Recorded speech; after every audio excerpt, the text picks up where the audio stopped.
শীতকালে গাজরের হালুয়া খেতে কিন্তু দারুণ লাগে। তো আজকে আমি বানাবো গাজরের হালুয়া। তো গাজরের হালুয়া বানানোর জন্য আমি এখানে একটা কড়াই নিয়ে নিয়েছি। তার মধ্যে কিছুটা ঘি দিয়ে দিয়েছি। দিয়ে আমি এখানে রেজিন দিয়ে দিয়েছি। তো রেজিন আমি এখানে 40 গ্রামস মতন নিয়েছি। রেজিনটা আমি ফ্রাই করে নেব ভালো করে। রেজিনটা ফ্রাই হয়ে গেছে। এবার আমি এটাকে তুলে রাখবো। আরেকটু ঘি দিয়ে আমি এর মধ্যে গ্রেটেড গাজরটা দিয়ে দেবো। আমি এখানে গাজরটাকে গ্রেট করে নিয়েছি। এখানে আমি 500 গ্রাম মতন গাজর নিয়েছি। গাজরটা এখানে ভালোভাবে আমি ঘিয়ের সাথে ফ্রাই করে নেব।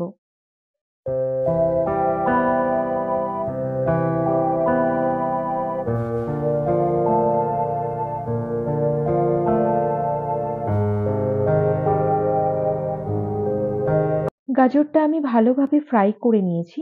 এরপর আমি মিল্ক দিয়ে দেবো। আমি এখানে 1 লিটার দুধ নিয়েছি।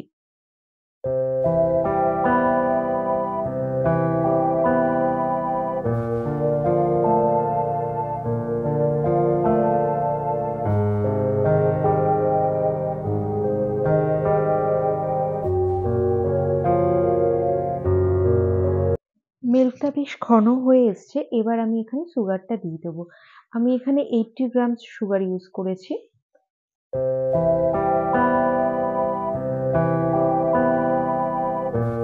সুগারটা ভালোভাবে মিক্স হয়ে গেছে। এবার আমি ভেজে রাখা রেজিনগুলো দিয়ে দেবো। দিয়ে আমি গাজরের সাথে মিশিয়ে নেব। এরপর আমি একটু খোয়া ক্ষীর অ্যাড করে দেবো।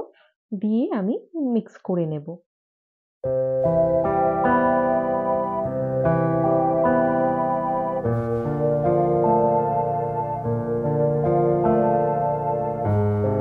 গাজরের হালুয়াটা আমাদের প্রায় রেডি হয়ে গেছে। সবশেষে আমি একটু কার্ডামন পাউডার দিয়ে দেবো। দিয়ে ভালোভাবে মিক্স করে নেব। ব্যাস তাহলেই রেডি আমাদের গাজরের হালুয়া। তো ভিডিওটা কেমন লাগলো আপনাদের অবশ্যই জানাবেন। ভালো লাগলে একটা like, comment, share and subscribe করে দেবেন। আজকের মতো তাহলে জানাই টাটা।